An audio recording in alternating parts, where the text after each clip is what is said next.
There is a dark little secret that very few in the video game industry have been talking about. And it's the main reason, it's the leading reason as to why so many games have failed, why so many studios have shut their doors for good, why so many people have lost their jobs. And you're probably sitting there thinking to yourself, well, I already know this one, Mr. YouTube guy. It's AI, it's bad writing, it's bad design, it's garbage games, or it's the curse of live service. And you'd be half right. It's actually leadership. And seeing as though CEOs have felt like their backs have been pressed up against a wall lately, well, they've been a little bit more transparent than they normally have, and they're starting to slip up a little bit and show their fangs. So today, we're talking about how these CEOs aren't sailing ships to new horizons. No, they're sailing them straight for icebergs made of cash. We'll pretend like that made sense. I have absolutely been loving how all of these different CEOs of publishers, holding companies, and studios have been coming out and talking about the struggles that they've been facing and, well, showing just how little they know about the industry that they're running a business within. In a recent article from GameIndustry.biz written by Marie Delisandri, she writes an article titled, "Embracer CEO says layoffs are something that everyone needs to get through."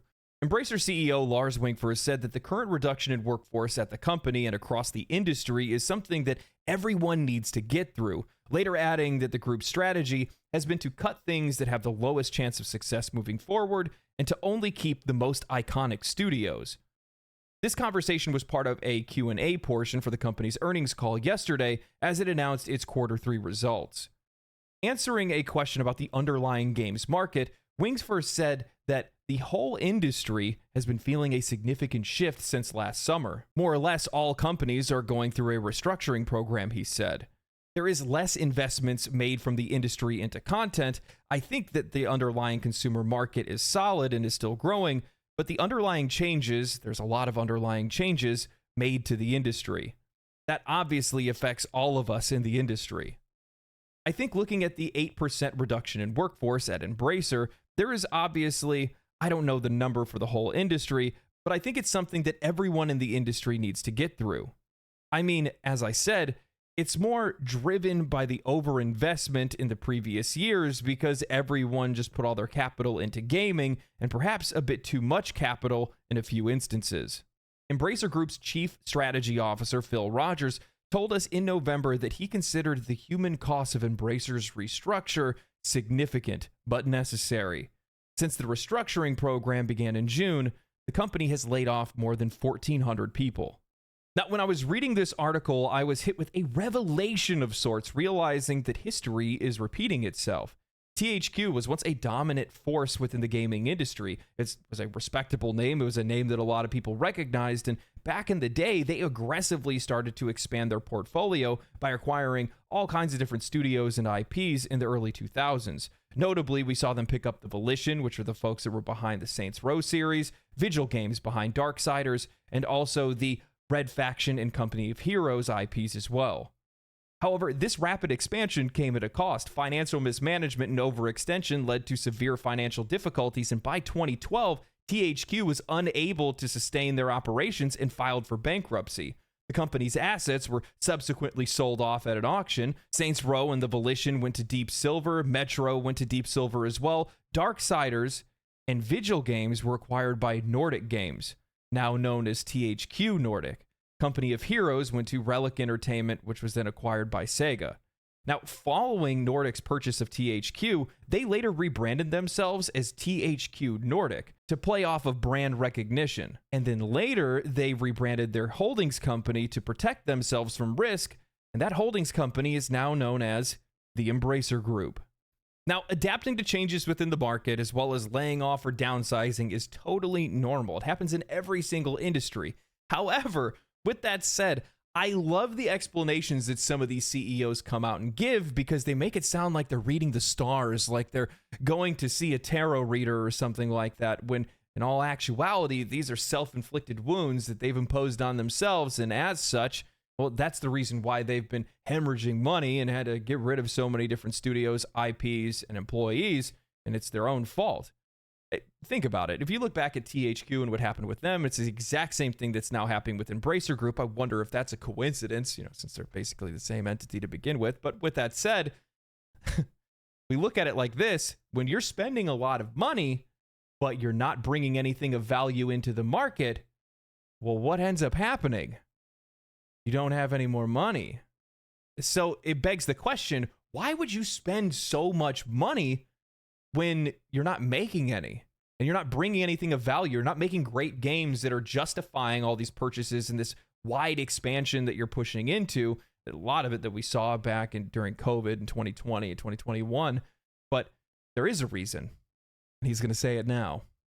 During the earnings call, Wingfors was asked about the company's contribution to the industry-wide situation as the company went on a merger and acquisition spree in 2020 and 2021 before announcing its restructuring last year following the collapse of a $2 billion deal, leading to a wealth of studio closures.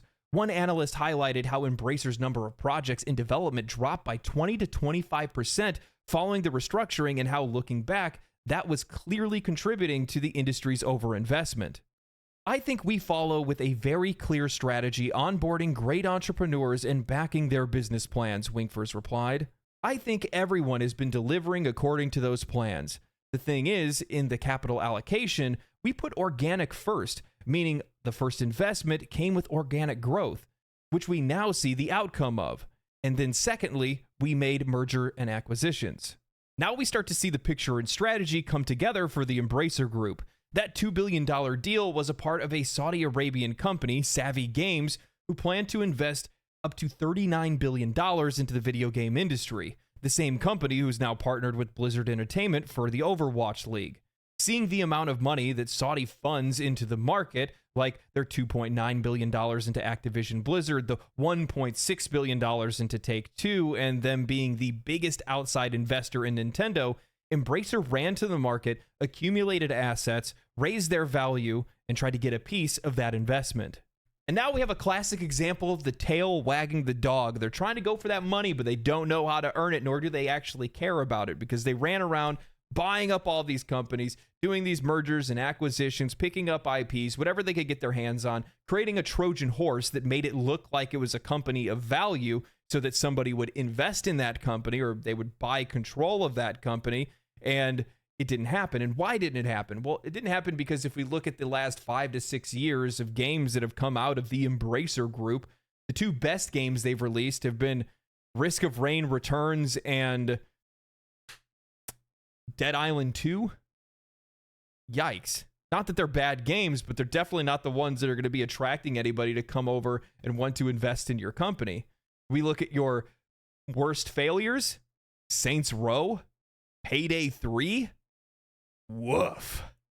Like, why would anybody want to put any money into? Because it's obvious that you had no desire whatsoever to invest in the companies that you had purchased, invest in the IPs that you already own, or try to do what you can to nurture those IPs in the first place and bring anything of value into the market. Why would anybody want to invest in something that's obviously not worth anything to begin with? And that's what the problem is. And this isn't the only company to be doing things like this, by the way. There's plenty of other examples of it. And you still see it with some companies that are holding on to IPs that they don't even need to even have anymore, and they're just going to shelve them and hold on to them until they can sell it to somebody else. And this is one of the things that's been really wreaking havoc in the game industry, because even though we can sit here and say all day, oh, well, those, developers were garbage, the story was terrible, the game was terrible, I am one of the very few people that will always say, I will always blame the leadership and never the folks at the desk, because those folks at the desk wouldn't have been at that desk and that game wouldn't have hit the market if somebody was steering that ship in the right direction, but there never was, because they didn't want it to be, because they were trying to fake it until they make it, and then they would bail. Lars scrambles in a response saying, so it's kind of, okay, we had a strategy back then, now we just need to adjust that because the cost of capital has increased, so it's just the overinvestment into content not supported by the cash flow from operations or external capital. You can debate the speed we went to build organic growth, but the ambition was obviously to aggressively, organically grow the company. I can't. I would imagine it's probably pretty hard to organically grow when you buy Lord of the Rings. And what you have to support yourself is Saints Row and Payday 3. Embracer announced in its earnings call that the restructuring program will end in March, but Wingfirst says he expects to continue adapting, adjusting the business forever.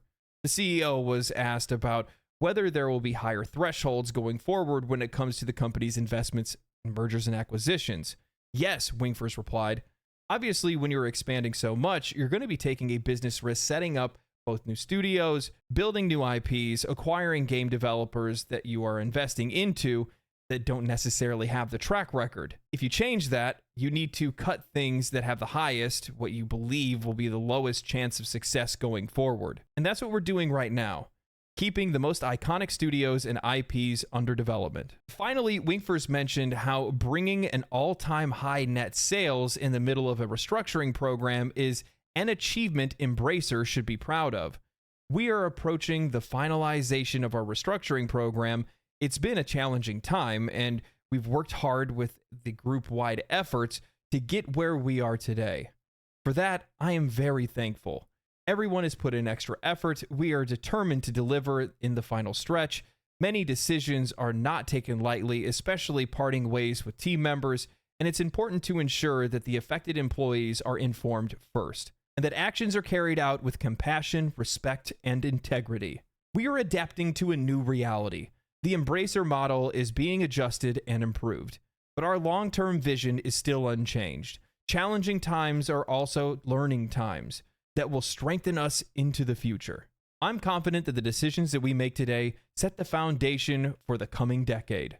I think it's a pretty far stretch for this guy to think he's going to be there for another 10 years, but crazier things have definitely happened. But with that said, him saying that they need to adapt to a new reality is true, to be honest. And a lot of other studios, publishers, holdings companies, whatever else is out there, need to also adapt to the new reality that consumer interests are shifting, and they're shifting away from tired, recycled products that don't have any effort, don't have any soul. And I think more players are wanting something more for the money that they're spending, because regardless of whatever anybody thinks, to be honest with you, gaming, while being a rather cheap hobby, is still a very expensive one. And I think people really do value games more. They want more out of their games than what they're getting. I think that's a better way to say it.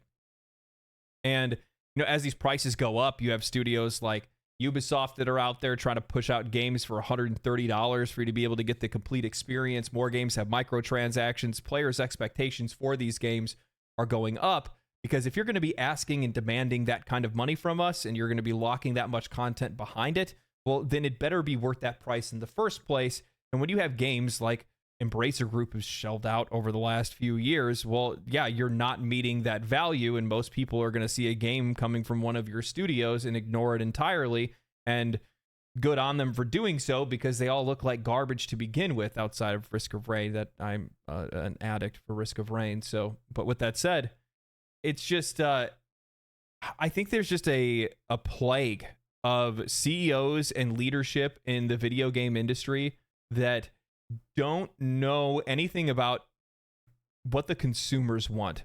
I don't even know if they even know anything about video games. I think that's one of the other problems as well. I think you have people that are coming in from different industries that are coming into this industry thinking that they can run it like any other kind of, any other product or anything like that that's out there, and they're quickly learning that they can't, that this is a completely different kind of medium. It's the beautiful medley of music and movies and television and writing and interactive media all pressed into one beautiful software. And we want more out of it than a lot of these studios and a lot of these publishers are trying to push on us, and their games are just going to keep failing as a result. And more of these smaller guys are going to keep making the money because they're the ones they're one of us. A lot of these indie studios, that's one of the things that I kind of realized lately, is that like a lot of these indie developers that are out there, 1, 2, 5, 10, 20 person teams, just groups that are meeting together, like the guys from Last Epoch over on Reddit. You have people that are actually a part of these game communities that understand what the players want and are delivering on those needs in a way that none of these other companies can, because they don't understand it. They're not connected to them. and they're hiring the wrong people to be connected to those folks in the first place. And this kind of goes back to those like old Steve Jobs quotes and stuff like that, where you have, marketing people in the jobs that product people should be in. And I think this is another example of that, where you have somebody that's more paying attention to the financial side of the industry rather than the actual product side of it. And as a result, their products are failing because their products suck. And that's really all this is coming down to. So I don't know.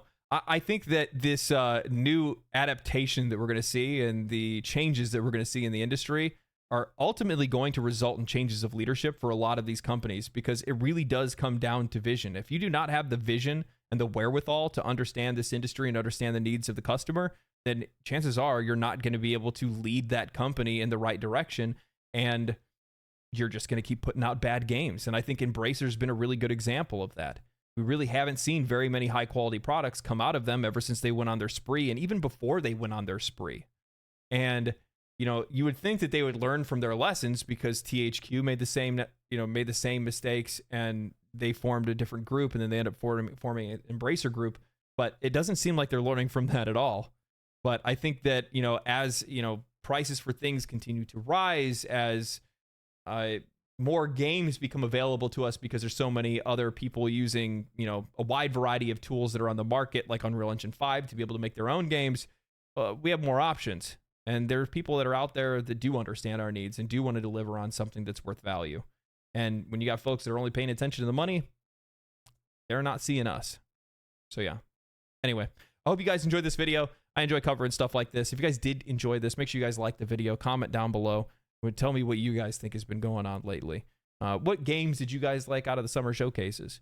Outside of that, my friends, I will catch you next time. So stay cool, stay righteous, stay safe, follow me on Twitch, and I'll see you next time. Peace. Family, family, family, family.